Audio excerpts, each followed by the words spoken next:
नमस्कार, बहुत बहुत स्वागत है आपका इंडिया जंक्शन में। मैं हूं आपके साथ पीयूष मणि अवस्थी। रामनवमी के बाद उत्तर प्रदेश में कैबिनेट विस्तार की संभावनाओं के बीच राष्ट्रीय लोक दल से उठ रही खबरें ओम प्रकाश राजभर की धड़कनें बढ़ा रही हैं। 2022 के विधानसभा चुनाव में रिपोर्ट कार्ड के आधार पर किन विधायकों को अब किया जाएगा कैबिनेट में शामिल और किन को दिखाया जाएगा बाहर का रास्ता, ये बात दिन रात सत्ता की भागीदारी पार्टियों को सता रही है। क्या है योगी का अगला प्लान, दिखाएंगे इंडिया जंक्शन की इस रिपोर्ट में master plan of Yogi.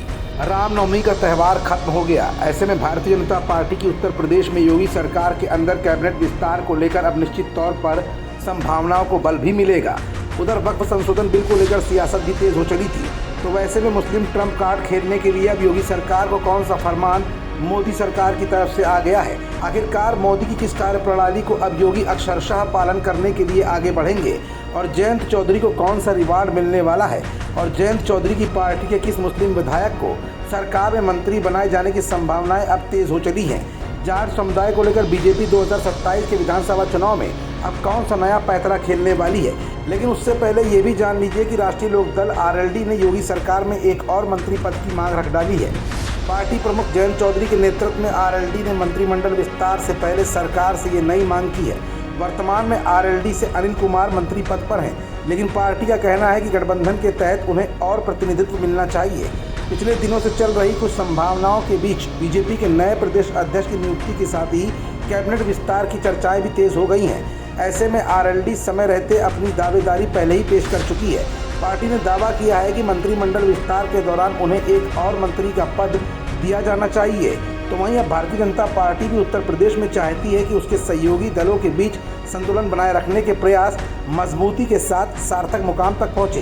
UP की राजनीति में क्षेत्रीय दलों की भागीदारी को ध्यान में रखते हुए राष्ट्रीय लोकदल की मांग आने वाले दिनों में काफ़ी अहम साबित हो सकती है। फिलहाल वर्तमान में आरएलडी से अनिल कुमार योगी के मंत्री हैं, लेकिन पार्टी का कहना है कि संगठनात्मक मजबूती और क्षेत्रीय संतुलन के लिए एक और प्रतिनिधि को मंत्री बनाए जाने की आवश्यकता है। सूत्रों के अनुसार पश्चिमी उत्तर प्रदेश की भागीदारी बढ़ाते हुए भारतीय जनता पार्टी राष्ट्रीय लोकदल के मुस्लिम विधायक अशरफ अली को मंत्री पद देकर वक्फ संशोधन बिल पर उठ रहे सवालों का जवाब विपक्षी दलों को देने की कोशिश कर सकती है। तो वहीं राजपाल बालियान का नाम भी सुर्खियों में चल रहा है, जिसके जरिए भारतीय जनता पार्टी जहां वक्फ संशोधन पर उठ रहे मुस्लिम संगठनों की आवाज़ को चुप कराने के साथ साथ जाट समुदाय को भी अपने पक्ष में और भी ज़्यादा मजबूती के साथ लाने की फिराक में है। फिलहाल मंत्रिमंडल विस्तार की संभावनाओं के बीच राष्ट्रीय लोकदल के विधायकों के अंदर असंतुष्टि की बात को लेकर भी गंभीर सवाल इस समय खड़े हुए हैं।